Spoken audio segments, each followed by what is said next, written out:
Hello, everybody, and welcome to the entertainment headquarters, and welcome to the next Fear the Wolf, the month of werewolves special, which, of course, is dedicated to two films. One, which is a werewolf classic. It's one of the top ones, the ones we all enjoy.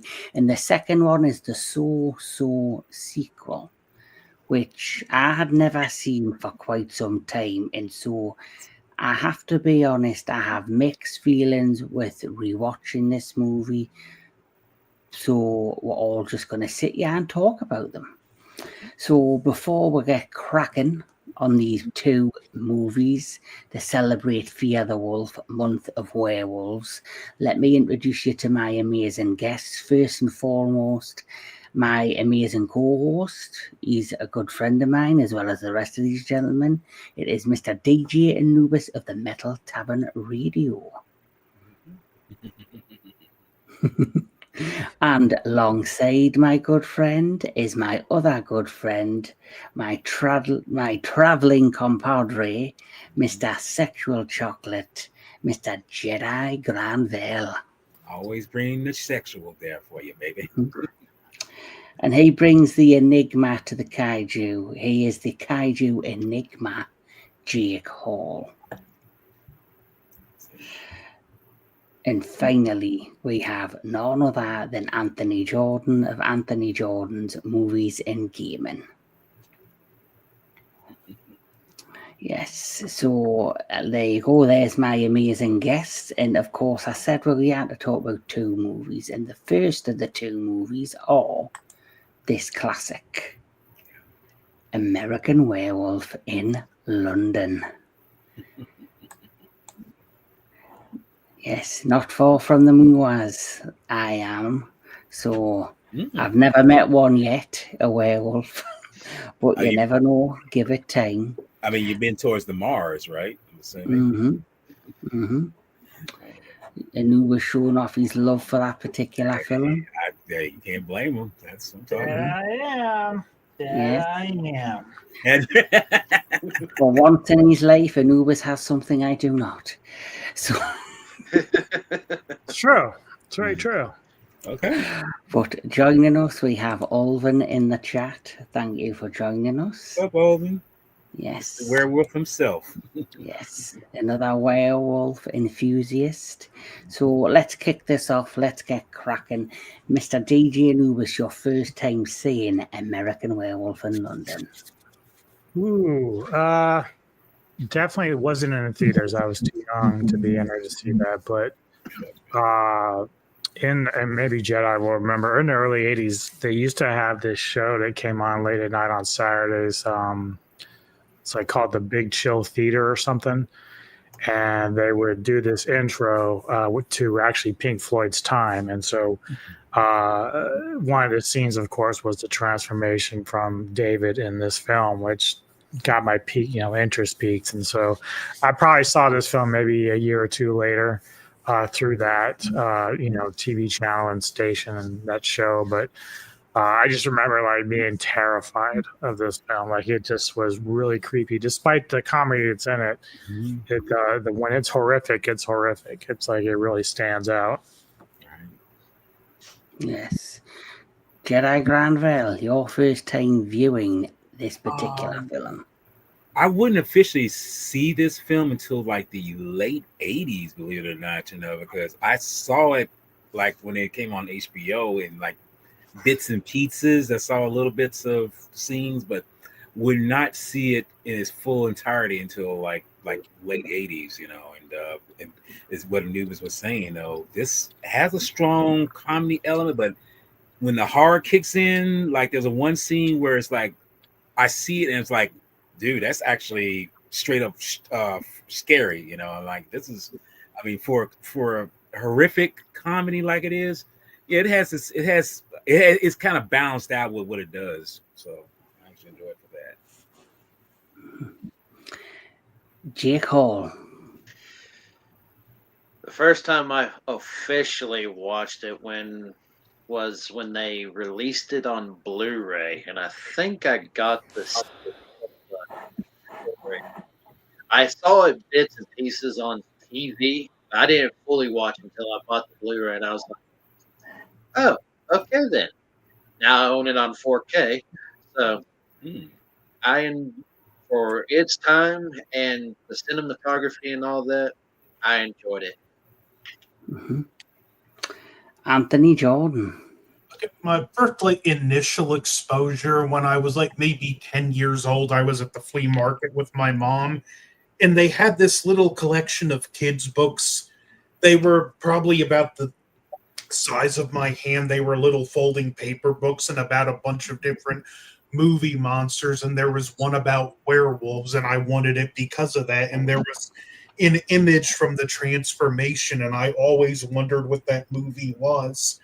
And then, what I believe it was 98, the movie was on TNT, and I was watching it, and it finally clicked. This is the movie from that book I had a few years ago, and it's a really well done movie. The way it, even if it's a little too comedy centric for my taste at times, just the way it blends the comedy and horror is really well done. Yes.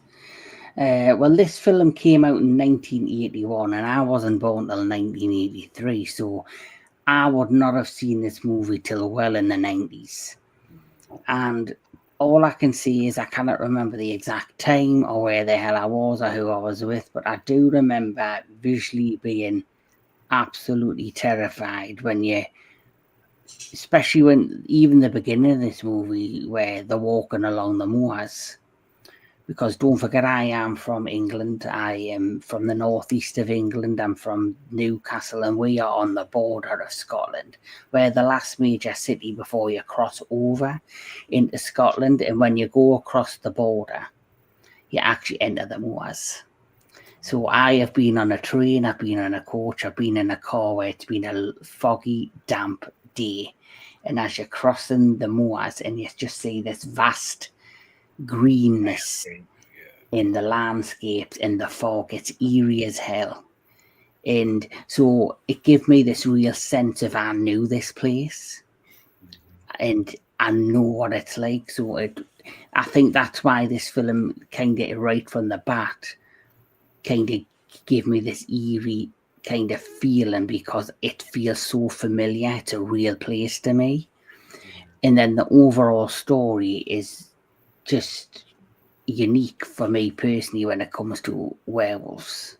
Because I was going to ask this one question: do you feel like any place that werewolves are being taken place, does it feel more tangible in that sense? Because, like I say, when you see this film, it's like you see that it takes place where they're talking about, which is like I say, in the moors, and then we take them along. But it's like, does that give you that feeling like, oh my goodness, yo, Sarah, this is right in my backyard, basically, almost? Yeah, so see the elements in London, the city side of it. Mm-hmm. That for me, yes, I can imagine it happening. But going up to Scotland, being on the moors land and all that, it feels more like that's more authentic. I could actually, if werewolves really existed, that is definitely the place a werewolf would preside. It's up in the moorlands of Scotland or deep in the country, the UK, the English summer side. Could definitely see them living, like, say, down the Yorkshire way in the woodlands, because it's vast trees and mass woodlands. Like, in America, you've got the likes of Yellowstone or Colorado, mountainous forest areas. That's where I would see a werewolf presiding if they really existed. So from that standpoint, it feels very real. For you, it was really bringing the horror to home. Yes, that's why I think it's so vivid in my mind. But like Anubis said, or as you said, Anthony, sorry, there's that comedy element where you look at the Howling, it stays the straight course of serious and eeriness, which I can understand why that is Anubis's favourite werewolf film. But the difference is we've seen many films where me and Anubis did the review of The Wolf of Snow Hollow, and I felt like if that had just been a straight line serious film without the comedy, it would have worked better. Where with this American Werewolf, the comedy kind of fits. Yep. Because they've got this American tourist who's out of his element, out of his environment, in the middle of Scotland, then ends up in London. So, he's like, an outsider, so it works. The comedy elements work. Yeah. And I can't imagine, the funny thing is, rewatching it, I mean, I've forgotten how funny some of those elements really were, especially when we get into London. It's like that one particular side note of cop that's with his lieutenant or whatever, and he's just like, dude, how are you this just like clumsy like this? I mean, how you that can't, like that one scene where the door, the captain goes out the door, and it's like he tells them something, and it's like, dude, open the fucking door. You can't open the door. That's like, come on now. That's like, it's like you're clueless to this. Like, I didn't realize how good the comedy really works in this film. Mm-hmm. So, An American Werewolf in London is a 1981 supernatural comedy horror film written and directed by John Landis, an international co-production of the United Kingdom and the United States. The film stars David Norton, Jenny Agutter, Griffin Dunne, and John Woodvine. The title is a cross between An American in Paris and Werewolf of London. The film's plot follows two American backpackers, David and Jack, who are attacked by a werewolf while traveling in England, causing David to become a werewolf until the next full moon. Yes. And for me, what is so amazing, like I say, what always stands out for me is the beginning scenes of them being on the moors, trekking through the moors, and then they come across the slaughtered lamb. Right. Now, I guarantee you, this is very real. If you go into, say, a British village or go up to Scotland, and I'm not in the big cities like Edinburgh or Glasgow, but went into the villages and you had to walk into like the local village pub, because everyone knows everybody knows where they live, everybody knows who's sleeping with who. It's very much like that. It's that tight knit. And you are a stranger and you walk into their bar, they'll either be very very friendly, or they'll be very dismissive. And we got that notion from when Homeboy mentions, like, what's with the star on the wall? It's like they all shut off right then and there. It's like, you made me miss. Yeah. I never miss. Yes. So that is very, very like what would happen. But I love how when they go to this pub, you can tell that there's a secret among the people that live in this village. They're hiding something. There's something behind their eyes, that there's some like a curse or something forbidden. And even though this is meant to be a horror comedy, I like how it goes into like werewolf lore, talks about lycanism and stuff of that nature, and how there's a curse, and how the only way to end the curse is you've got to end the werewolf bloodline. So it often makes you think. You seen, when the initial attack happens, when they're, unwelcomed in the slaughtered lamb, and they end up walking and decide to take a shortcut across the moors, and they initially attacked. You've got the landlady, the pub, who's like applauding the people in the pub to like go ahead and save them, to help them, and they get there too late, and Jack's killed. And obviously he isn't. And when you see the shape of the werewolf, it looks like an older man laid out. So it makes you think, how old is that man, and how long has he been a werewolf? And if it's in a bloodline, has that family, whoever the werewolf was, been there a long time? And is there still members of that family who are also werewolves still residing in that village up in Scotland? And did anyone else get like the vibe, like, I really didn't think about it until more recently, but so when they start going across the moors, like they start straying from the road, And Kevin, you brought up how the moors are around by you out there. Part of me wonders if like just that scene alone is a little bit inspired by like the Hound of Baskervilles, because obviously it plays off the idea that the Hound is like this demon dog from hell or a wolf, and in a way you got the howling when you hear it, out there in the moors and stuff. So I really, part of me wonders if some of that was influenced by that story from Sherlock Holmes. Well, if you remember when David and Jack are walking, or when they're sitting in the pub, they do mention the Hounds of Baskervilles as talking about like old British stories, and they bring up the Hounds of the Baskervilles. Yeah. But then obviously once they start crossing the moors themselves and they start yarring, the growling and the howling, that's when reality sets in. Oh shit. Something's out there. Like, what is that? What is that? It's funny how they just play it off. It's like, I hear something. Did you hear that? It's like, dude, if your ears are that's just like that messed up, you can't distinguish that. That's unnatural. Get your ass. You deserve to get your ass torn apart. Yeah. Yeah. And of course, things happen, and the whole village is kind of in it because they kind of cover up the attack.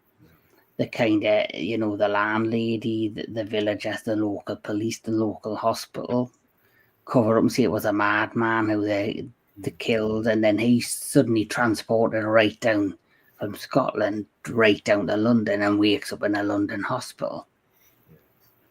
With, where he's having nightmares and these really scary dreams and nightmares. But when he first wakes up, he does wake up to this beautiful lady. Yes, Miss Jenny Alger. I mean, she's legendary in the cinema. I mean, she just is. She's just very beautiful. But we won't go into that. Why that is. Would you like to go into why that is, Walter? Oh my God! Look, let's just be honest. Look, I'm just gonna say it out flat. Look, if you've seen a couple of her films before this, or at least before this, she was notorious for doing, certain love scenes, and I was like, and trust me when I say, English, like I say, English actors, you think like they'd be kind of prudish when it comes to nudity, but she had no problem doing nudity when she was in her youth, and but no, she just does she's a very good actress too. I'm not gonna say it's all about the physical. She is very good at what she does, and she does a good job in this film also. Even though she does have a love scene also in this film. So. Well, there's no titties. No, it's not, but it's very effective though, because she does give some very good expressions, that I like to say. Put it like that. So, like I say, he wakes up 3 weeks later, and he's interviewed by the police. They're insisting that it's some lunatic who was, captured or gunned down. But he's insisting that it was a wolf or some wild animal. No one believes him, and he's getting ready in a few days to be released from hospital. And then some crazy shit starts to happen. Throughout the rest of his stay in the hospital, he starts having these, like I say, nightmaric visions. And this one.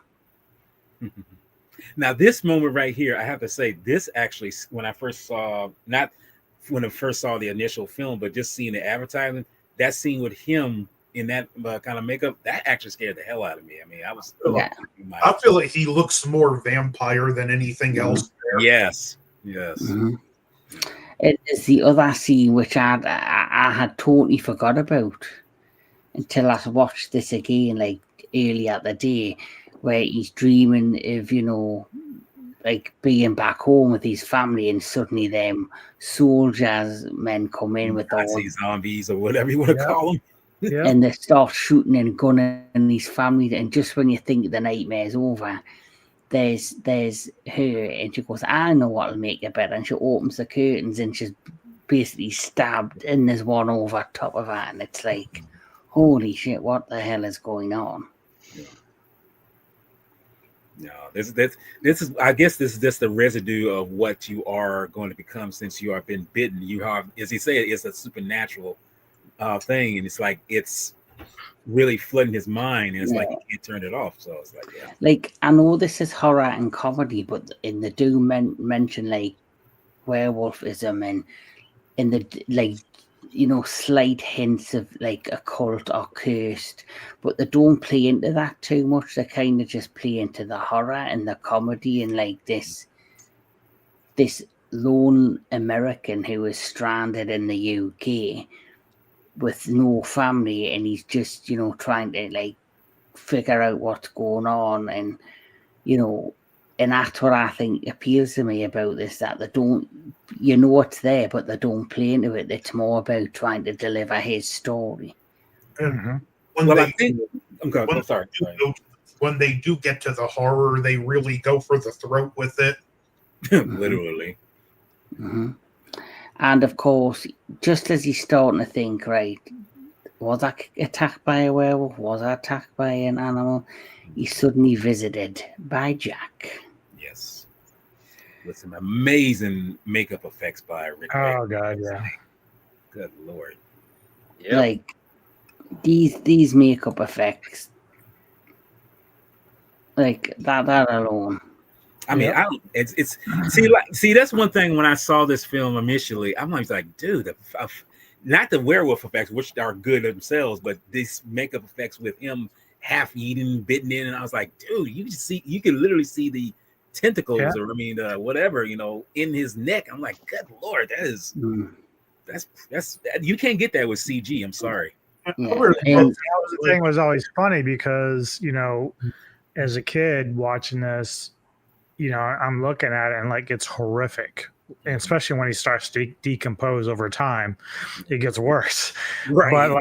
But then as a kid, I'm like, is this like scary guy trying to be funny? Like, because you're listening to the shit that he's saying, and it's like it's a comedy part, it's like the comedy relief of it all. But it's like at the same time, it's like you're horrified, yet you're laughing your ass off at it. It's really a weird scenario. Yeah. I thought this was a brilliant bit of lore that if you get killed by the werewolf, you're condemned to live limbo until the werewolf dies. Yeah. Mm-hmm. I like that element because it really gives a sense of how gruesome this curse is, and the person who is cursed with it, he's not just he's cursed, but the people he kills is also cursed and condemned as well. So it's like, you know, it feels as if like he's got this massive chain around him, and these people are all tied to it until he meets his end, which is also quite sad. But as you know, the special effects in this movie were made by Rick Baker. He has some of the backstage work that he provided. And as you know, because of the success of, you know, like you say, how gory and gruesome things were, he was successful enough in winning himself an Oscar. And you do realize that Oscar category was actually something they made up on the fly because of how effective his work was in this film. You know, I mean, there was no necessarily a makeup effects Oscar at that time, but this was the thing that generated that particular category. And ever since then, anyone who's ever watched different films that has different kind of makeup effects or whatever, they always win that award when it's really well done. And this one definitely well done. Mm-hmm. And for many, many years, as you know, especially action movies, there's a load of amazing action, you know, stunt coordinators, stuntmen that don't get recognized for the stunts that they do. And I believe next year's Oscars is going to be the first Oscar to introduce the Academy Award for Best Stuntman or Stunt Coordination. Really? Which, you know, after many years, should have been introduced many years ago. I'll just give my 2 cents on that. I think that should have been put in way before the fact, because let's be honest, that's something that Hollywood was always honed in on anyway when it came to stunt performers. Because if you looked at some of the stuff back through the ages, some of them people, men and women, gave up their lives in order to do a great performance, and now they're getting recognized for that. I'm like, sorry, that right there is why they never really pushed that award, because their worry was, if we push this award, it'll push filmmakers to be more reckless and put stunt performers' lives in danger. Mm-hmm. Well, Tom Cruise is doing that for it. Well, but getting back to the story, as you know, as the plot progresses, and he does get released from the hospital. He does, he listens to what Jack says to him, but he thinks it's just like a hallucination. Is it really me? Is he really out of his mind? He's really at a confused place.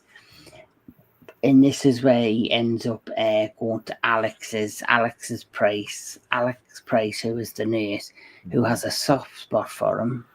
Yes. She basically shows her feelings, and she ends up inviting him to stay in her flat in London, because at the end of the day, he's got nowhere. I like the delay. Stay in her flat. I was going to say that ain't all you staying in. Yeah, right. I mean, she made no bones mixing. It's like, I'm very attracted to you. It's like, okay, so you're just coming out and saying, it's like, I pretty much want to bone you. Well, I found it hilarious how being in the flat for 2 seconds. It's like, I've only slept with 7 men. And 2 of them were one night stands. The television's over there. I'm just about to take a shower, and the next thing you know, they're in the shower together, getting it on like Donkey Kong. There's no titty action.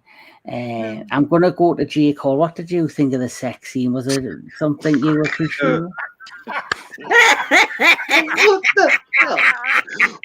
You just I mean, who best to describe this? Come on, Jake. It was all right. I mean, he really didn't show much. He showed him on top, and then you see the girl like and all that, and then as they're spending time together, she has to go back to the whole hospital. And she's like, just make yourself comfortable. If you get hungry, there's food in the fridge. Well, he's sitting there being at there, and you see him like trying to read a book. It's like, go outside. I can't do it. Look in the fridge. I'm still not fucking hungry. And then, as it gets nighttime, because it's about to be the full moon, then all of a sudden he's like, oh God. Starts feeling the pain, and that's when we get the amazing cinematography of the first transformation of him transforming into the werewolf. I mean, the way they did it and the transformation and all that was pure magic. And I couldn't even imagine the pain that he was going through each time that he had to go through that, which I think was only like 2 times, I think, in the film. He's only maybe 3 times. So, but yeah, and once he's fully transformation is complete, he's like, wow. And then he goes off and kills oh yeah, first he kills fixing to be newlyweds. They're engaged right now. And all you see is the head just go. Then it's really effective too, because like around that time, like you're not seeing the wolf a lot. Like it's not like staying on him, but when it does, like you go from that description that Jake gave to like going back up to the people inside the condo. And then all of a sudden you go back down to the bottom. It's like you see this wolf just like ripping to shreds on the body, like, and then it quickly goes back up to the people in the condo. So I think it's really well done on how they kind of. Go ahead. One thing I thought was cool what Jake mentioned about the transformation scene, and I think it's a nice touch. If you watch carefully in his in and out restlessness, he actually left both the front door to the apartment and the apartment door open, so they just subtly left that little, this is how he got out in there, and most people don't even notice it. Yeah. Mm-hmm. Yeah, that's actually smart. And I'm sitting there going, oh, he left the doors open. That's a bad idea. Yep, it really was. There's another shot of the filament of the trance and how it was brought to life. Yes. Oh wow. It was like I said, it was a mixed bag of how they did this. I mean, he's in the floor, and the rest of it was prosthetics. You know, I mean, it's like I say, man, it's one of those films. It's one of those rarities where I feel like it's not a so-called, man standing up on two. Although they can do it now, standing on being bipedal.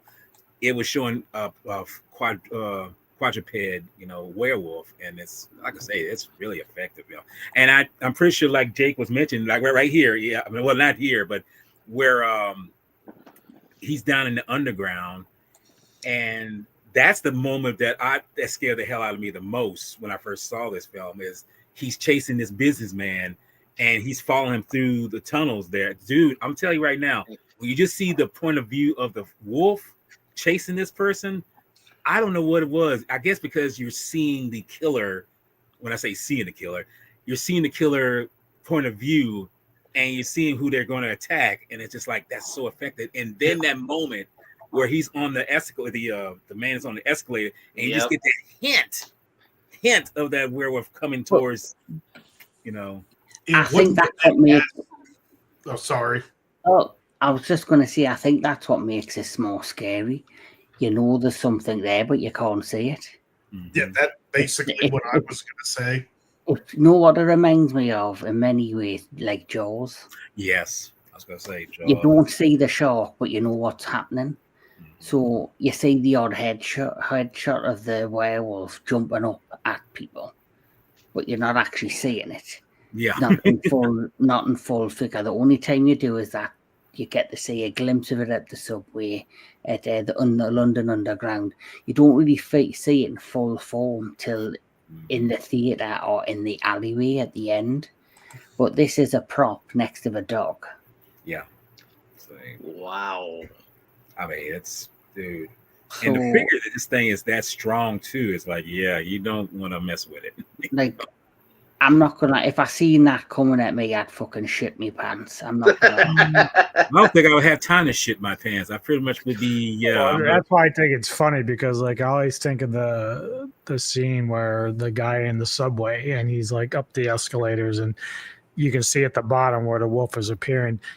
I don't give a fuck who you are, and I don't care how big I am. That motherfucking wolf is not catching me. I am gone. Yeah, exactly. Well, like, dude, I will be the fucking road runner. You will not catch me. I mean, that's one of the many tropes that this movie does play on. And look, it's a man that's tripping and falling, and it's like, dude, you better get your ass up right now. He's all of a sudden like fatigued and tired. I'm like, dude, you are gonna lose your fucking life. Move your ass. Move. Get the hell out of there. That would be like if you had a buddy with you. They're like, what do we do? What do we do? Running would be a good idea. Zoom.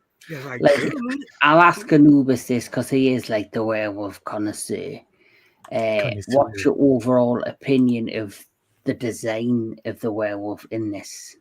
Oh, it's beautiful, gorgeous. Everyone knows I generally like the more stand-up version like you have in the Howling and stuff, but this, even in its form, is like just fantastic. Like it even though it probably could stand up a little bit, it's more of just you're crawling on all fours, but it looks great. Mm-hmm. Yes.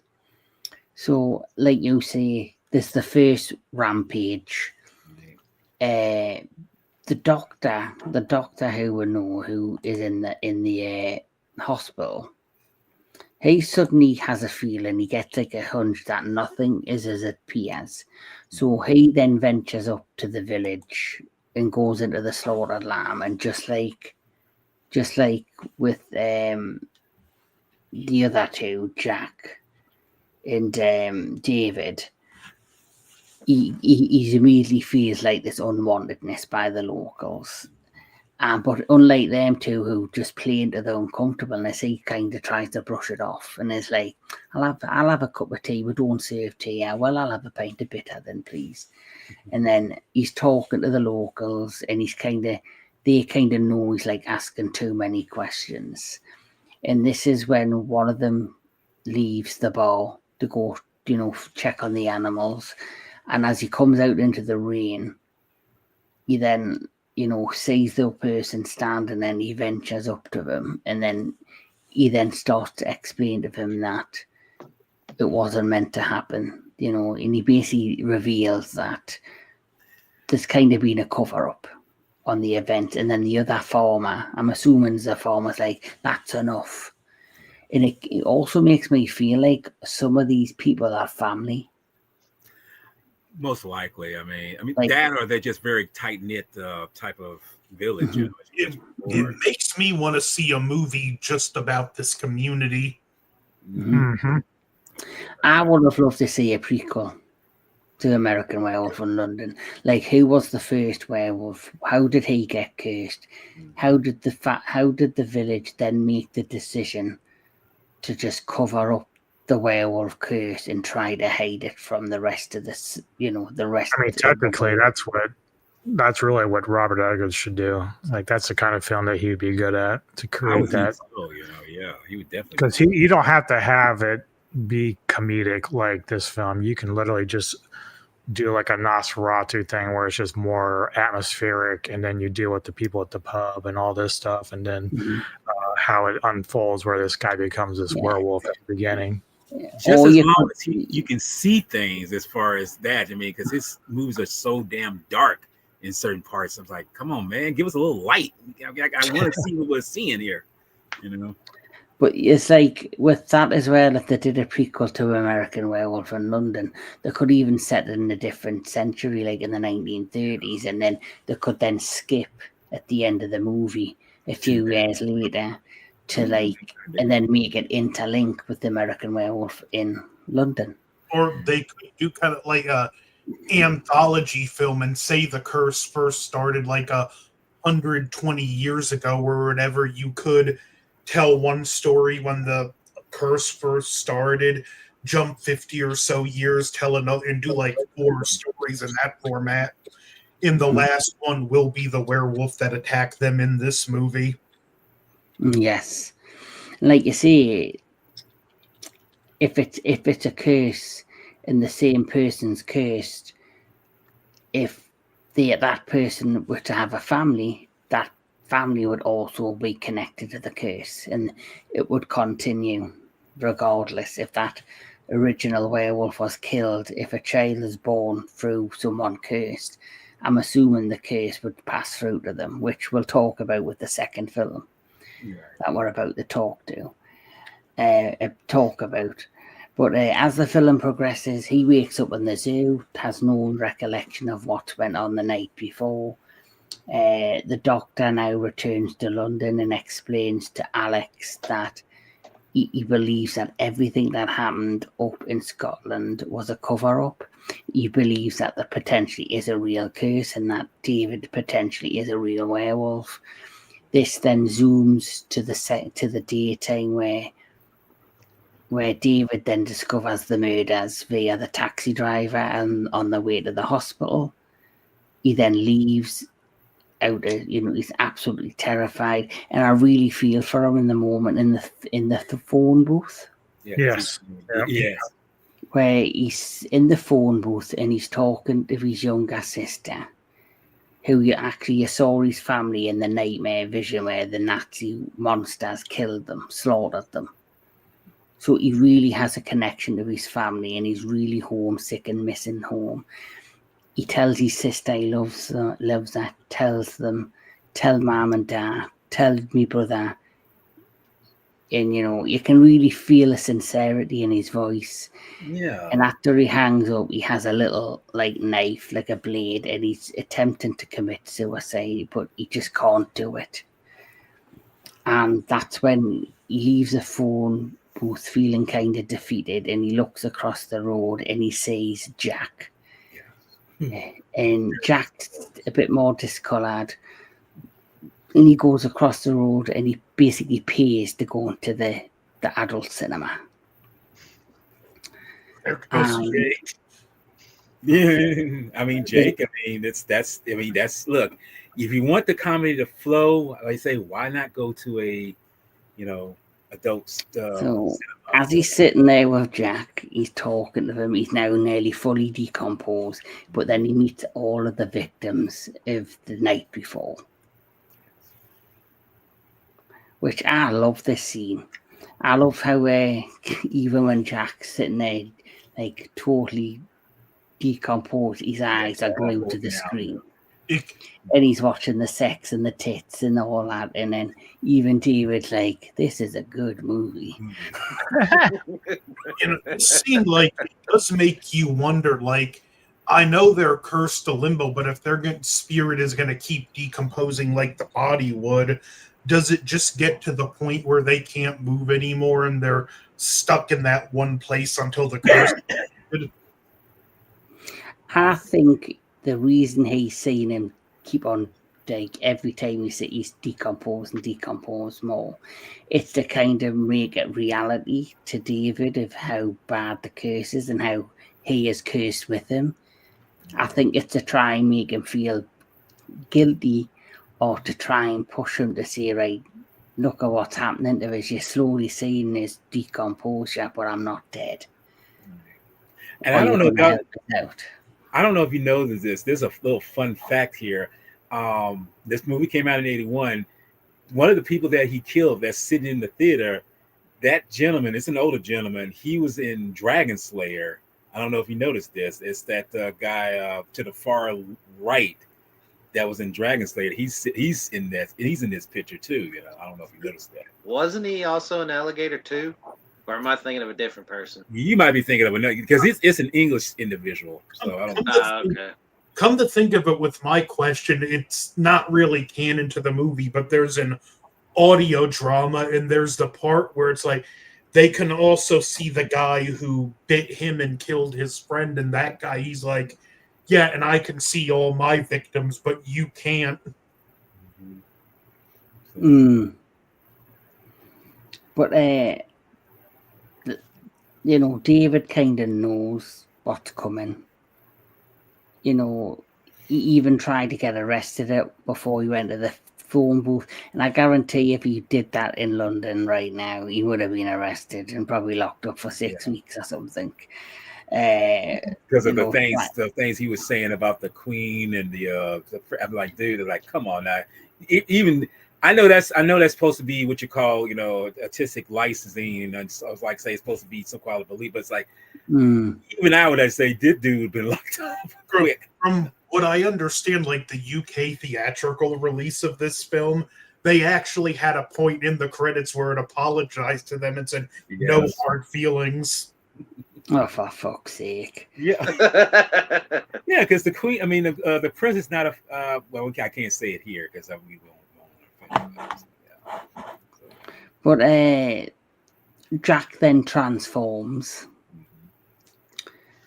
Not Jack, sorry, David and I have to say, you have the lady who served him into the she's at the door. There's something going on inside. You can hear noises. There was even that scene where he's screaming out loud, and I think people thought he was, having a bit of a play. Yeah. But then, because the man's just kind of like a creepy perv that's just standing looking at him. Well, that's the thing too, right? Because it's really people who don't want people to notice them in those kind of joints, those kind of theaters. So like everyone kind of minds their own business because they're probably either jerking it or just don't want to be seen. So you got some dude who's like, yelling out, and he's like, "Dude, cut it out, man! Like, you're gonna draw attention to people here. Come on now." Yeah. And what ends up happening is you see the nails on top of the chair but in front of him, and they start to slowly transfer him. And then next thing you know, there's a racket inside. Then you see the woman outside screaming, trying to get the cops. The cops run in, and this is one of my favorite shots in the movie. Yeah. It's like, oh, Just like that looks fucking scary. no. Now, even when I look at that, I know it's some sort of animatronic or puppetry, Yep. but that still looks real to me. Still looks real. That looks Let's- scary, but I feel like the corpse still has like a smug look on his face. It's like, I'm getting eaten alive here. Hey, what's up, dude? Thank you for joining us. But honestly, but even looking at that, I still think that looks real. It's still, It's very you know, and then, you know, in the next movie, you've got PS1 effects. Like, yeah, that's awesome technology right there. I was like, wow. I'm sucked in. which we'll get there. We'll get Oh no, there. that's what I'm saying. We'll get there for sure. But as you know, as the film progresses, suddenly the cop who was interviewing David right at the beginning of the film, when he comes down to London, he arrives at the movie theatre. There's loads of police officers trying to stop whatever's inside getting out, and all of a sudden it bursts out through the barrier, through the steel shutter, and then it pounces it catches him by the head, and it basically bites his head off. Yes. And can I just bring up one little thing real quick? Mm-hmm. This is another trope I can't stand. Why the hell do people just, if there's a danger going on, why do people cascade towards the danger to be involved? It's like, do you not hear or see that if there are cops and one cop say, "Get your asses away from here," you know, which it's something going on, and they're just still cascading towards the damn door. Because they're idiots. In their defense, I don't think they were expecting a literal hellhound to rip through the door. That is true. And then this is a great scene. You see it walking like through Piccadilly Circus. You see buses swinging around the giant roundabout, crashing into cars. You see people falling out of the bus and hitting the deck and cracking their heads open. You see, you know, cars crashing into people and all. So that one thing has created not just a werewolf killing, it's just created pure chaos. Mm-hmm. I gotta give this movie credit though. That's some good stunt work in this movie, you know. Yeah. And I don't know if anyone knows this, that John Landis started out as a stunt performer. So him doing stunts in his film like this, it's like, I mean, or having portrayed in his films, is not uncommon. So, but that was some good, because it's, I mean, you look at it, it's some graphic shit. So, I mean, people going through windshields, as you say, getting crushed. I'm like, God, man. It kind of makes you wonder too, like, are the people like indirectly killed by him affected by the curse too? Could potentially be, but I just think it's a bunch of dumbasses, like Walter said, that decided to be somewhere they shouldn't have been. And unfortunately, because of that stupid decision they made to be somewhere they shouldn't have been, the casualties are, it's affected other people that are innocently being, you know, involved in accidents, in crashes, and crushed for no reason other than dumbasses causing commotion. I feel it's a Darwin effect, you know. I mean, it's like, hey, they're adding into the society. Get rid of them. I mean, because at least we know like they won't do no more stupid shit later on in life. So it's like, yeah, there we go. So this is the climax of the film, where basically David, who is now the werewolf in full effect, he runs down an alleyway, and Alex with the doctor seemingly go, and just like the people, she runs after the police. She runs down the alleyway, and there was a poignant moment earlier in the film where, you know, they were lying in bed together, or when he felt desperate, he told her that he loved her. And there was conversations of the curse can only be broken by somebody that loves you. And you have that amazing moment where basically when he's in werewolf form, she looks at him and she goes, "I love you, Alex." Yes. And all you see is the eyes of the werewolf kind of change from this vicious beast to like this cowering lion in many aspects. But then not long after she said that, he then reversed back to his natural instinct to hunt. And he lunges at her, and the next thing you know, you hear gunfire. And as she walks towards him, then you don't see like the deep transition, but you kind of figure it's happened. And you just see his lifeless body lying there. And the police surround him, the doctor's there, and they see David. Like, I'll tell you one thing. Emotionally. The one thing about that scene, though, is like, Anthony and I just got done watching The Town of Dread Sundown, where the police there couldn't hit the broadside of a barn, but these guys can shoot around her to get to the fucking wolf. Like, how the fuck does that happen? Thank you. I'm glad you brought that up, Anubis, because I'm like, you mean to tell me you could do like in Wanted? It's like zoom the bullets around. I mean, they were in a fucking firing squad. Like, how the fuck are you going to hit that wolf with her standing there? And then even when they did shoot the wolf, where you see his lifeless body, he had 2 gunshots on the leg, 2 on the arm, and maybe 1 in his hip. Yeah. None of them hit him in the chest. None of them hit his waist, because I wanted to show his beautiful torso, his naked, caressed body. Yeah, we know you like that part. Yeah, we get it. And I like the thought of him running naked in the woods before he ripped the fucking deer head off. That's a bit and just to add on insult to injury. I know in the scene where David's running with the fucking balloons, you know that fucking Kevin's gonna be sitting there with like a needle going pop, pop. but where's my prize? Pop. Pop.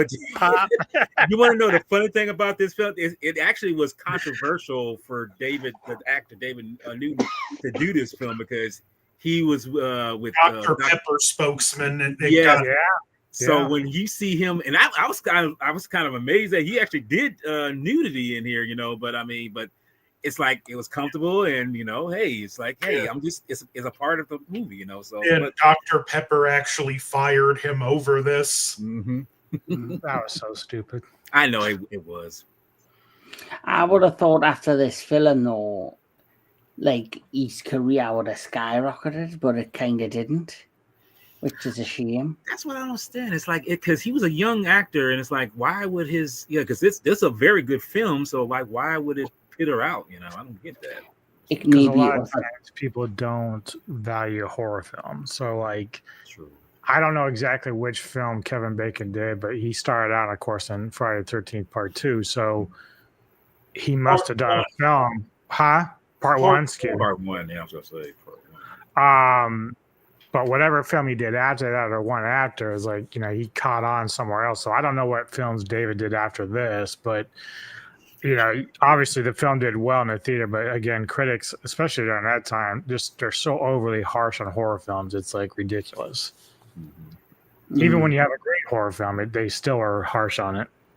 Yeah, like this can put if a successful horror film can put a spotlight on an actor, but once the spotlight on them, it's up to them to pick the roles that keeps the momentum going. And maybe after this, he picked other roles and they just didn't give him enough, publicity, or didn't do as well as they hoped to keep his momentum and his name out there enough. But either way, he's part of probably one of the most iconic werewolf films out there. Yeah. So overall thoughts, Anubis, on American Werewolf in London?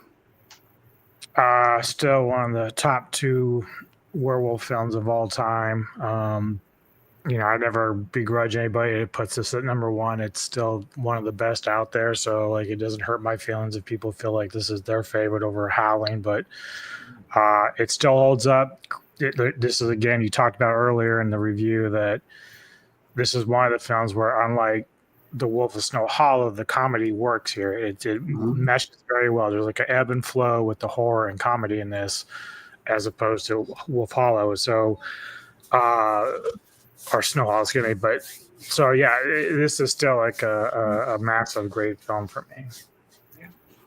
Well, how I would look at it, this is just me. If I want to watch a straightforward, serious werewolf film, I would watch The Howling. If I want to watch a werewolf film with a little bit of comedy, but it ebbs and flows and it works well together. I watch American Werewolf in London. For me, they're both tied at my favourite werewolf film. Jedi Granville, overall thoughts on American Werewolf in London?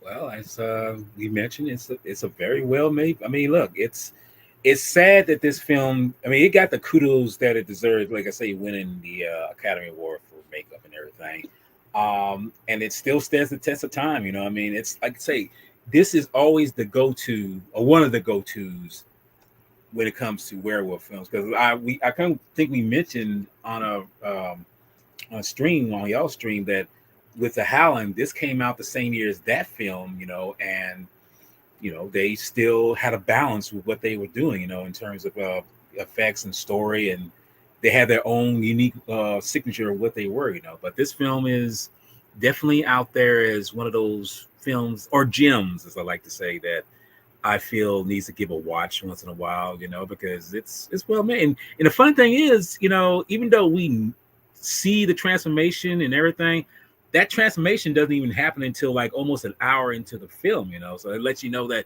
there's more to this film than just the werewolf lore in terms of what happens to him, you know. So it's definitely in one of my top lists, and I'll give it a definite 9 for what it is. What about Jake Hall? Definitely a timeless classic. Enjoyed the special effects, the cinematography, the makeup effects, how they portrayed the werewolf, how the storyline. It was just a beautiful film. So, Anthony Jordan. Definitely top 5 werewolf movies. My favorite will always be The Wolfman, but this is a classic. Why I think sometimes I wish the comedy would have been toned down a little. It still works really well, and just can't say much more about it than, like Jake said, a timeless classic. Show that plushie again, Anthony. I'm just okay. That's cute. Did you know that the director John Landis has some regrets though on the film? He expressed regret over changing and even cutting certain sequences from the final cut of the film in order to earn an R rating in the United States. The sex scene between Alex and David was edited to be less explicit. And an extended scene showing the homeless men along the Thames being attacked by the werewolf was eliminated after test audiences reacted negatively to it. So okay to kill everyone else, but not those homeless people. Yeah, right? Yeah. Another showed the undead Jack eating a piece of toast which falls out of his torn throat. Yeah. Landis also included that the werewolf's transformation scene had been shortened. He was so fascinated by the quality of Rick Baker's effects that he spent more time on the scene than he otherwise would have. So the transformation scene was actually meant to be longer, but they cut it for time restraints. I don't know if them scenes are still available and if they'll ever add them to a director's cut, which I think if there's an anniversary coming up, it might as well do it. Because if James Cameron can do fucking special editions or this and that of his movies, I can't see why they can't do it for American Werewolf in London. James Cameron's a different enigma. Sorry. But from the good to the best. Yes, the best. It's the semi-best. Yes. It's so best that you can't even get the It's so bad, it's the best. So, as Fast Samurai guy would say, it's good trash. It's just trash. I can't even say I can't even say good trash. I'm sorry, I just can't do that. Well, I guess I'm going to be on that lonely island on this one. It's a burning dumpster floating down the street during a flood. well, let's get cracking, people, because it's time to talk about American Werewolf in Paris. American Hairy Man in Paris. For me, could have potentially have been so much better, because I do believe Paris is a perfect location for a werewolf film. You've got the catacombs, you've just like London, they've got the dark streets that are dimly lit. You know, they've got, you know, all sorts. But they decided to fuck it up, in my opinion. But let's get cracking and talk a little bit about it. An American Werewolf in Paris, also then retitled to just American Werewolf in Paris, is a 1997 comedy horror film directed by Anthony Waller, screenplay by Tim Burns and Tom Stern, and Waller, and starring Tom Everett Scott and Julie Delpy. It follows the general concept of, and was originally conceived as a sequel to John Landis's 1981 film An American Werewolf in London. Although by the time the film had reached production, all narrative references to the first film had been removed. The film is an international co-production between companies from the United States, France, the Netherlands, and Luxembourg.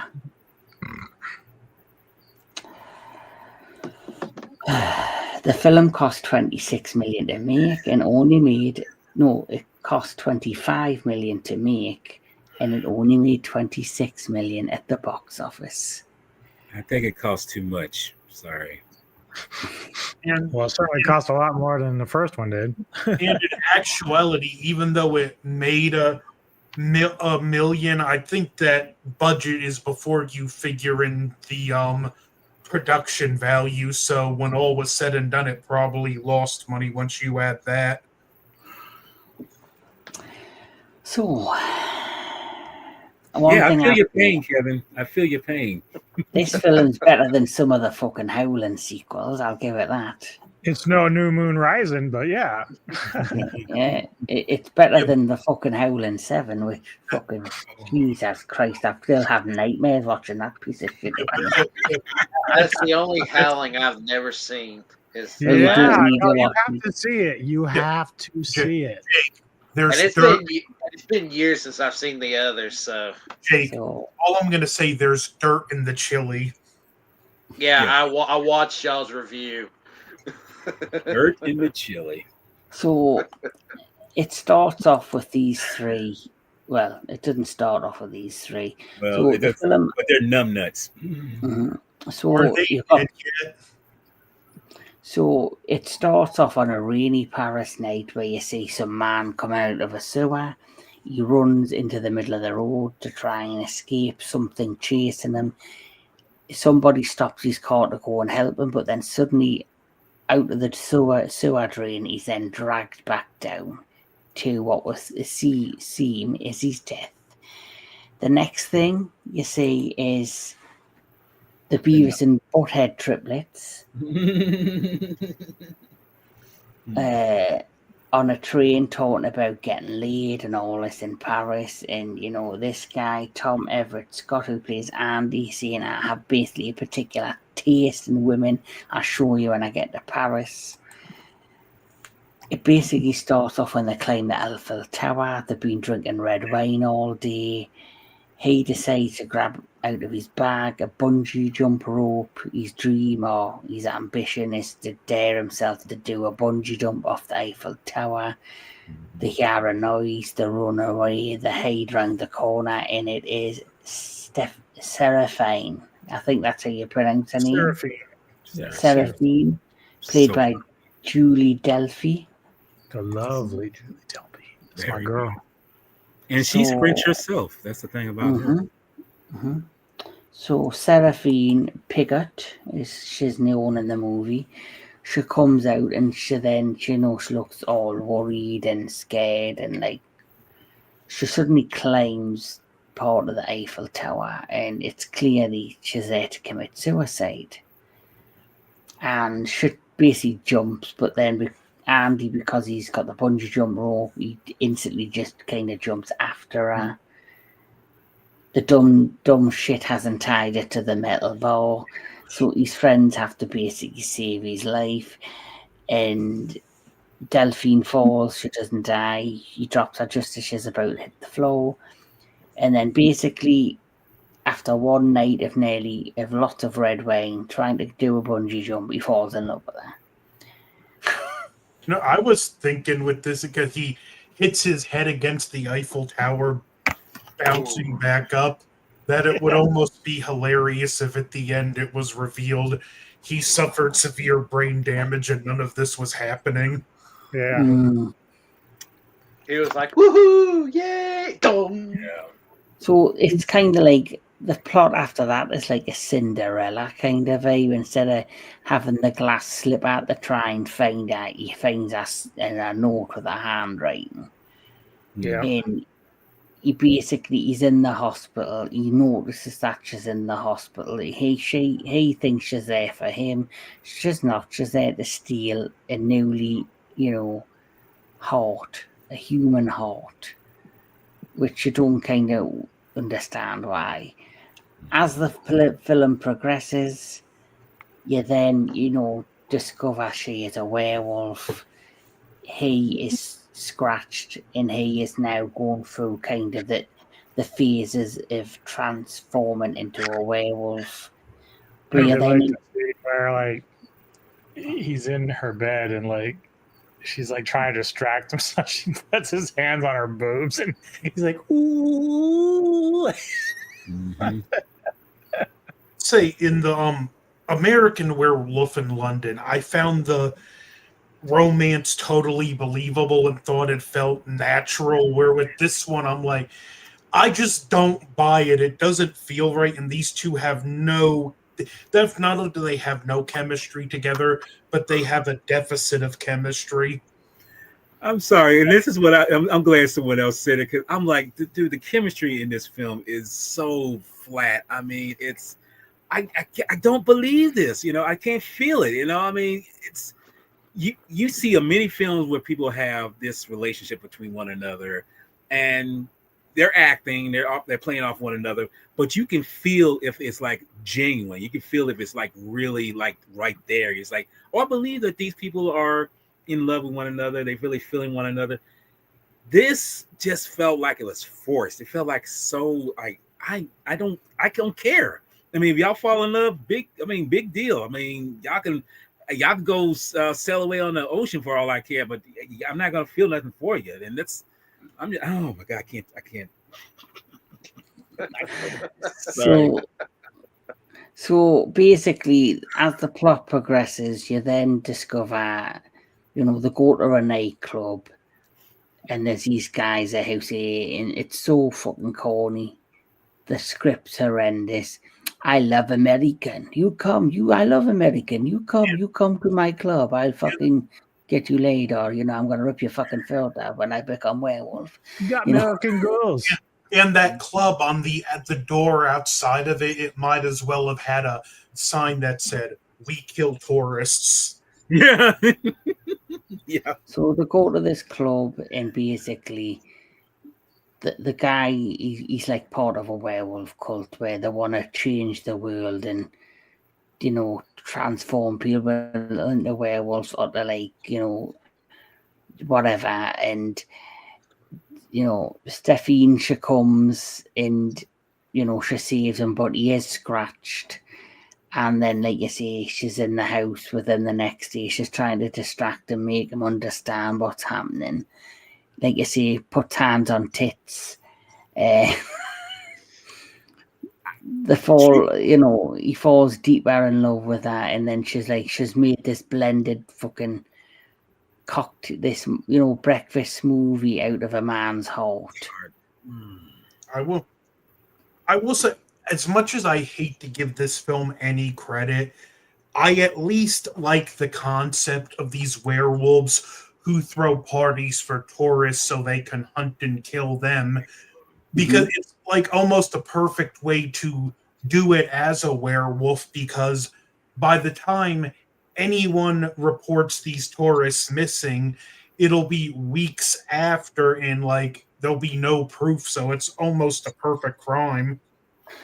I agree. My problem is they should have done more with it. And what I mean by that is they could have made it like a deadly game. So, for example, they take a bunch of tourists, they put them in this nightclub, but then they reveal that they're werewolves, and then they say like the only way out before they hunt them is to go down the flight of stairs that leads them into the catacombs, which is like a giant maze. And then it would have been like a game for them to hunt these people down one by one, and then to show them like different tourists being hunted by the werewolf. It would have given it a much more grim, Here's the problem, and this is why I don't give this film as much grief as that most people do. And you guys know this because you've seen this film. This film was designed for the MTV generation. This was all about grunge music. It was all about being silly. When London was made, nobody saw it coming. And, since then, they've been crying and crying. We want a sequel to London. We want a sequel. Well, unfortunately, this is what we got. But this is the Blumhouse before Blumhouse. This is what this is. Go ahead. I'm glad you brought that up because it's kind of a victim of after the first Scream, every horror movie had to be this glossy teen film. Yes. Well, that's what Scream did. Scream became like the new nightmare for the new generation. It was like it started rejuvenated the slasher genre, because if you think about it, you got Scream, then they did I Know What You Did Last Summer, then they did Urban Legend, and like you say, because Screams came back and has been popular again, they've then rebooted I Know What You Did Last Summer, and they're also now rebooting Urban Legend. Yep. So, it's like a continuous cycle of shite, because if it makes money, they'll do it. But the one thing I will say after the initial, massacre in the nightclub and his friend is murdered, I did feel like sympathy for him, because when he's standing looking at the body getting pulled out of the river, and even though this is very CGI heavy, I do like the fact that when it came to his friend, I think the majority of that is practical effect. It's practical, yes. So they kind of like try to deliver parts of this with practical effects, and I appreciate that. But for me, the overall story in the acting was horrendous. I do feel like there was a genuine intent to make a better movie than what was actually delivered. Like I say, I think that would have worked better instead of like these, because I look at these, like this werewolf gang that's going around killing tourists. I feel like they're just like a biker gang without bikes, and I feel as if they had made them more serious and more sadistic and sick, and make it come across that that like it's a game to them, it's a hunt, that like using the animalistic abilities to go after these people. And like I said before we started, Paris is the perfect location.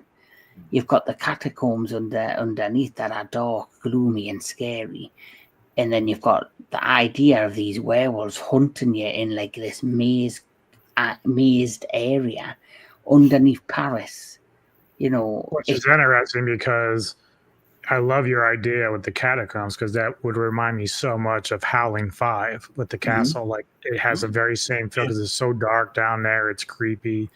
You get lost down there very easily in the catacombs, which you gave me an idea for my next schools pick, by the way. But the reality is like that would be a great story, but I know what they were trying to do here, because they're trying to capitalize on the alternative rock stuff that was going on at the time. And you put a budget of $25 million in, it's the same thing we always hear. They want to get that money back, which they didn't. But the reality is, like, compared to London, which cost $5 million and they made like $60 million, that's like a bonus for them. But if you're spending so much money that you have to try to like worry about getting that back, you're going to try to get every known actor you can. You're going to try to get your teeny bopper people in there. Like, you're not going to take it seriously. And that's where this movie fails, because they had to rely on getting their money back over everything else.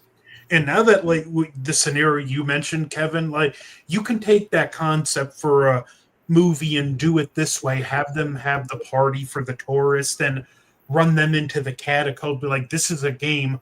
We're going to hunt you and try to kill you. You have till morning to survive. And, like, maybe even wait till halfway through the movie to reveal these guys are werewolves when they turned up the stakes. Yeah, They could even advertise it, or join the maze and win $1 million in the morning or something. Do it like that way, so it entices people to join the game, not knowing what's awaiting them. And I think that could have worked. But as you know, as the plot progresses, we then discovered that the man at the beginning of the movie who we thought was brutally killed was Stephane's stepfather, and because she was cursed by the werewolf curse, she killed her own mother, and he was her stepfather who was trying to find a cure for it. And as you know, there is that scene where one of Andy's friends was kidnapped and locked in a cage, and you could hear growling in the background, and it turns out he himself is a werewolf, but he's de-legged. He's been, he's had his legs cut off. I'll admit that was one of the better sequences in the film. And I know the CGI shit in this, like, shotty, it's like PG-1 effects, but you have to remember they were using low budget effects on the budget that they had. So I still appreciate it, but I do wish they went more practical. This, for me, was my favourite shot in the film with CGI, the transformation scene. Yeah. Even though you don't see it completely, I thought what they did here was brilliant. Probably because it's short and sweet, and it doesn't last that long. I think that's probably why it's a good effect, which I have to agree, it is a good effect there.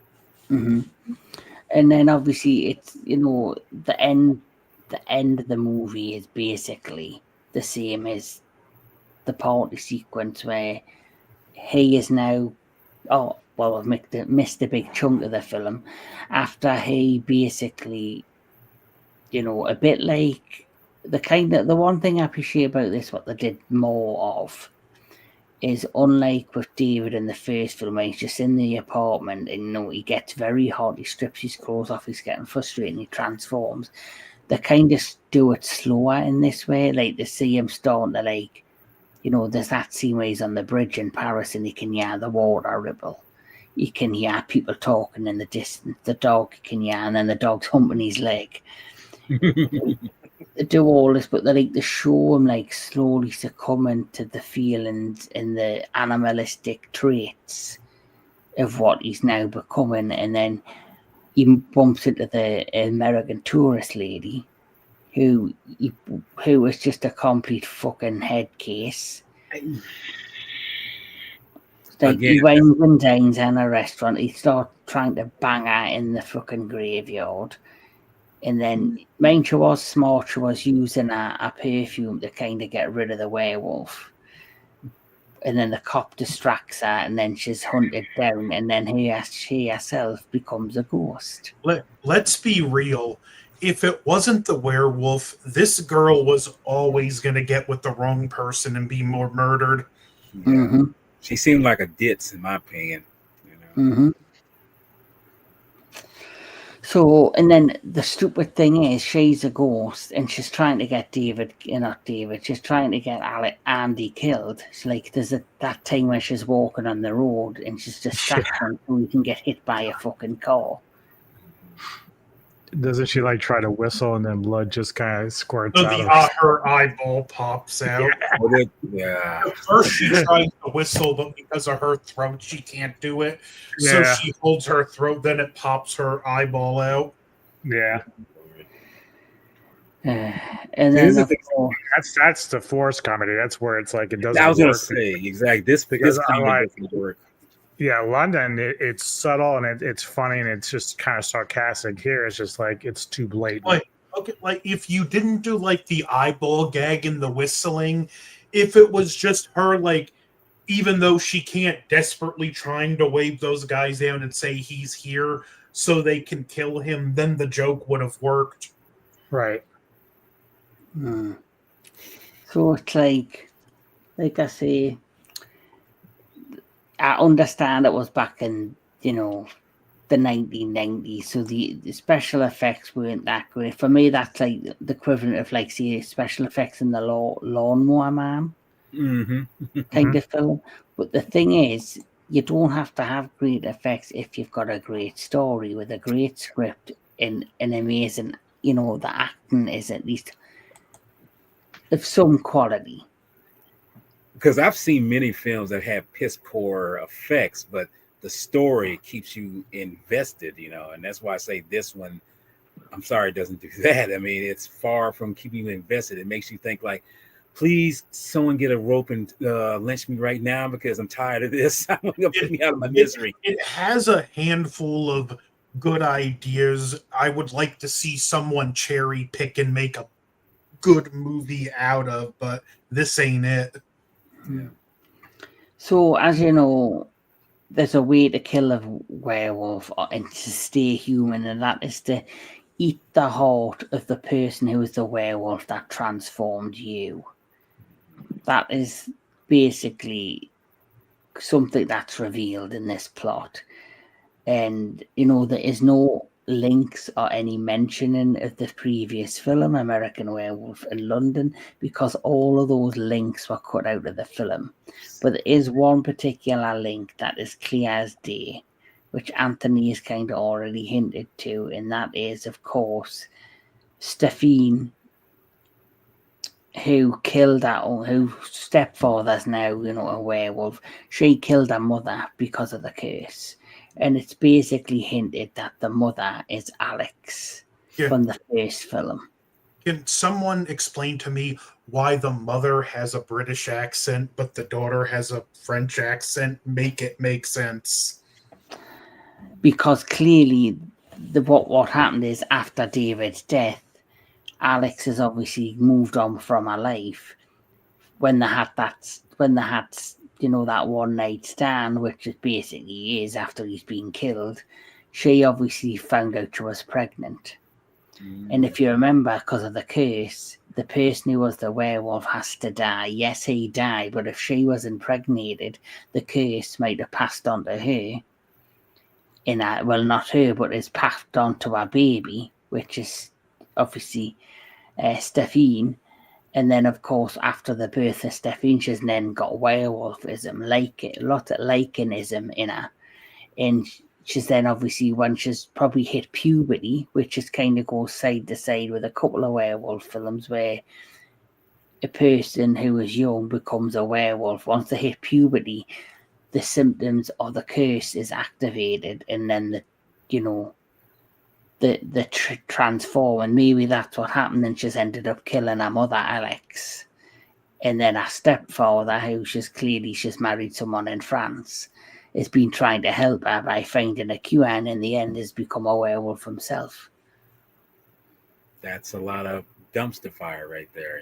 A lot of dumpster fire. Well, that was never even fucking mentioned or explained in the film, but it explains why she's French though, and her mother, who's a ghost, is British. Whatever works, whatever works. But the climax of this film is, like I say, it's a chase through the catacombs, but fighting this werewolf cult. And can I just say, is there really a climax to this film? Because it just seems like we're just doing things over and over again with certain things. I'm just like, Is there? I'm sorry. Well, Anubis, I'm gonna let you try and defend this film with the Yeah, with the please. climax. Well, yeah, obviously the idea here is you, in order to break the curse for yourself, you eat the heart of the one werewolf that bit you, and he discovers that this head of this like little clown show, these guys that are Claude, I killing think all he was these. called Claude. Yeah, so he finds out through he stabbed him with like a some sort of metal object down in the catacombs initially, and he realizes that this Claude guy is the one that actually bit him. So he knows that if he eats his heart, he'll get the curse off of him. And of course, they've been using these syringes to like inject themselves to get around the full moon effect and turn whenever they want to. So he gets stabbed by accident with the syringe, and that's when he starts turning. And of course, Claude runs like a bitch and gets fucked up, and his heart gets eaten, and it's really terrible CGI. But I'm gonna say, did the writers like watch the movie Full Eclipse? But Full Eclipse is a way better film. Yes, please. Thank you. I will say another thing I did kind of like in this movie was that we get to see like what happens to one of the dead in limbo once the curse is lifting. I don't think the effect was handled that well, but it was interesting to see what actually happens. Yeah, and I appreciate that you got to see something. Yes. You know, you got like you never saw what happened to Jack. It basically at the end of American Werewolf for London, you just basically seen David be free of the torture of becoming a werewolf, but you didn't see what happened to Jack. But obviously, you can assume he's now free of it all. The same with all the other victims. Where that's another positive. At least you got to see what happened to the victims. I guess that's left for interpretation. You know, that's left up to the audience thought process. So, yeah, that makes sense.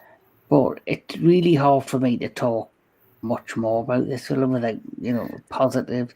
So I'm gonna we'll go around the table. Positives and negatives. We'll start with Walter. There's fuck all. Right, next, Jake.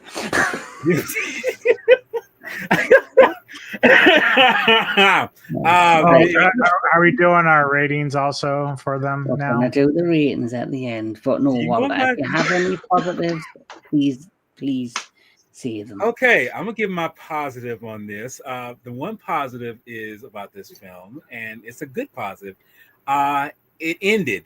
Okay, that was a positive for me. I mean, when it ended, it's like I'm out of this. I'm done with this. I'm so gone with this crap, So for ratings, oh god,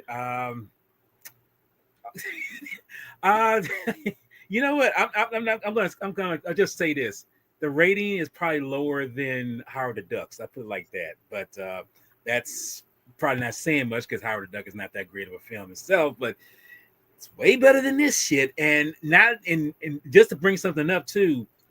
When Anubis mentioned something about MTV, how this was for the MTV crowd, realize this, that MTV originally came out during the time when American Werewolf in London came out, because it came out in 81. It was formed around that time. So it was still in its infancy. It was juicing up. But once it got to the 90s, it pretty much created this wave of, well, we got to be this grunge thing. We got to be this rock thing. We got to just like, and it wasn't once they started playing around with like the real world and started doing a lot more TV oriented stuff and getting away from videos is when this shit happens. And this is why I say this had a drastic effect on this. And it's something like Anthony says, like this could have been a way better film, but I feel that MTV effect was too much. And I feel like people are trying to capitalize on it. And that's why I say it doesn't work for me. I mean, I can really get into it because it was a time where I was in my youth and, I enjoyed it, but it doesn't work here. So the rating is very low, and I'm not going to even say the lowest of how low it is. It's just low. And I can say the positive of it. It ended when it got through. I was like, I'm done with it. So that's the positive. Very positive. Mr. J. Cole. Okay, so it's literally been a very long time since I've watched this film, and when I watched it yesterday, I was like, "Holy crap!" Now I'm not like Walter, unfortunately. You got I did enjoy it for what it was. Was the CGI great? Not necessarily. Was the story great? Not necessarily. But I did enjoy what they tried to do. But I, with the lowest budget that they had, they didn't do a great job with it. So for me, it's a half rating, like 5 out of 10. I give it a half because it has been so long since I've seen this film, and I know why now. But I still enjoy it for what it is. I think they could have done better with the ending because, really and truly, if the girl was born with the werewolfism, then how did she become normal at the end with her new husband and all that? As for American Werewolf in London, that is a 9 out of 10. I mean, way better and still a classic. So that's what I say about American Werewolf in Paris. Well, thank you very much. Yeah. I appreciate it, Mr. J. Cole. Anthony Jordan. Well, I like a few concepts in this movie. They weren't done that well. Like Walter, I can say the best thing is that it ended. And in fact, when it ended, and why I said I do kind of like the scene where we see what happened to his friend after the curse was lifted, because I felt just like that idiot. Like, it's over. Like, this film, I'd seen it when it first premiered on Stars back in the late 90s, and I hadn't watched it since, and now I remember why. This is a 0.5 out of 10, and I am never watching it again. At least you're nicer than I was. I can tell. I mean, what I said. DJ Anubis. So the pros are obviously Julie Delpy, hands down. She's great. I love her. So I always give her credit for this, at least in terms of her acting. But, look, this film has a lot of problems. But you and I and most people here, we've been doing reviews on werewolf movies all month long. Mm-hmm. I'll still watch this over a good chunk of a lot of those films. Like I will watch this more than any other film that I've seen in the Howling series easily. Mm-hmm. That doesn't make this a great film by any means. So really, despite my problems with it at the time, the soundtrack is good. It's definitely what we thought it would be. The alternative rock stuff, it works. And I think Jake's right. This film is what it is. This is a film you don't take super serious. You just have fun with it. It's stupid dumb. It's really stupid dumb. The CGI sucks, but it is what it is. You can only deal with what that point of it at this point. But I give it basically a little bit higher than Jake, about a 6 out of 10. Because when I stack it up to any other fucking werewolf film, because I am very particular about my werewolves, there's just so much garbage out there that this is like a fucking Oscar winner compared to that shit.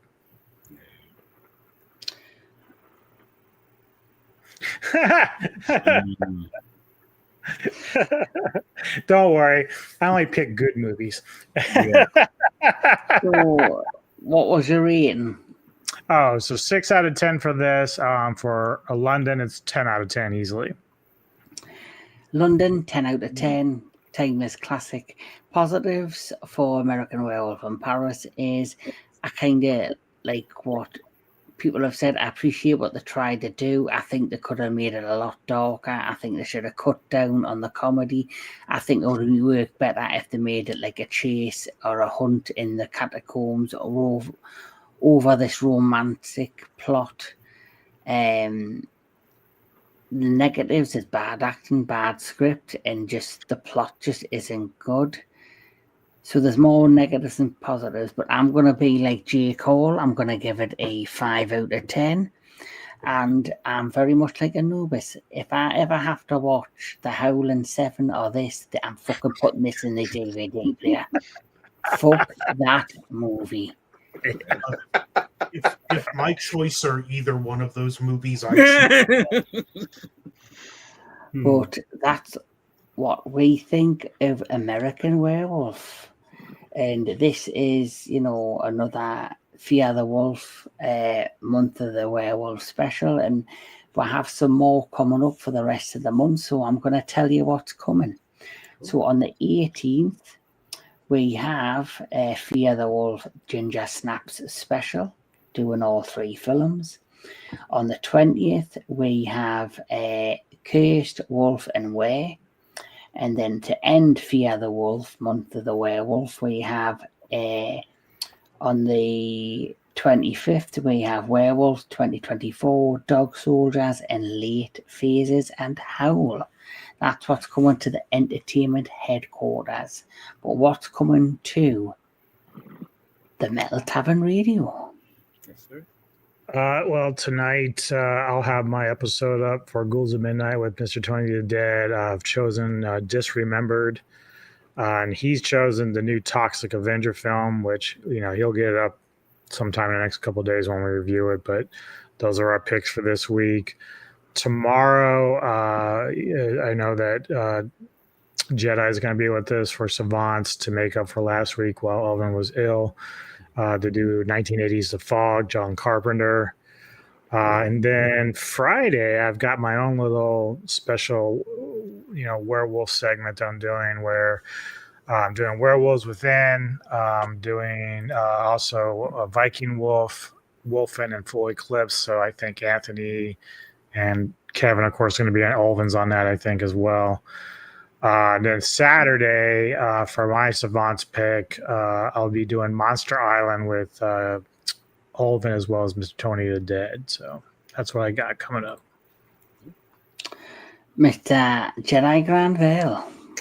Well, as Anubis aforementioned, we'll be joining up with him and Olvin on the Screen Savants talking about The Fog, that very timely classic of John Carpenter's. Come Friday, not Friday, but Saturday, I'll be joining up with a friend of mine, Mark Justice, where we're going to be discussing the Heisei era Godzilla films with a couple other friends. I don't know who else will be on there on his channel, and it's going to be recording and everything, but we're going to be discussing that and kind of break down some things about that. And then later that afternoon, I will be discussing, and I'm not sure if this other party will be joining me, where we'll be discussing the 1986 classic. And I mentioned this before, but I only mentioned because it seemed like it's one of those biggest turkeys out there, Howard the Duck, which was something that George Lucas was supposed to be a pet project of his, but well, we already know what happened to that. And come that Sunday, I will be discussing the Ishiro Honda classic, which I feel people need to look a little bit more of, which is Atragon, which I will be, which will be joined up with, and I would say Jake and Mr. Kevin Lambert will be joining me with me. So we'll be discussing that, breaking it down. So, yeah. Mm-hmm. And, well, we know what's happening with Jake Hall because he's joining us for Atragon. So that's going to be a hell of a lot of fun. Yes, it will be. Anthony Jordan, what's coming to your channel? Well, just mostly my Montober stuff, premiering some of the aforementioned stuff that I'm going to be on. And because of Fear the Wolf month, I'm currently in the process, and it will be done before the end of the month, of doing an audio recording of an original werewolf story I'm telling about these campers that go camping in grizzly country and encounter a werewolf. Working title, save file title, is just The Wolf, but I'm leaning towards calling it The Wolf of Grizzly Country. Nice. Sounds cool. In J Call on the 2nd of November, which is a Sunday, 10 p.m. I am going to be doing Yongari for Kaiju Connections. If you would like to join with that one, Okay. Yeah. Sure. just so you've got something else to put on your calendar. But for everybody watching, thank you so much. I've enjoyed talking about the classic An American Werewolf in London and the so American Werewolf in Paris. It beats the Howling 7. So that's all I can really fucking say on that one. But everybody, thank you for tuning in. This has been the Entertainment Headquarters. This has been Fear the Wolf, the month of werewolves. Keep your eyes at the moon. Keep away from the moors. And if you hear a growling or a howl, you better run like Your hell. stomach. Catch you later, everybody. Take care.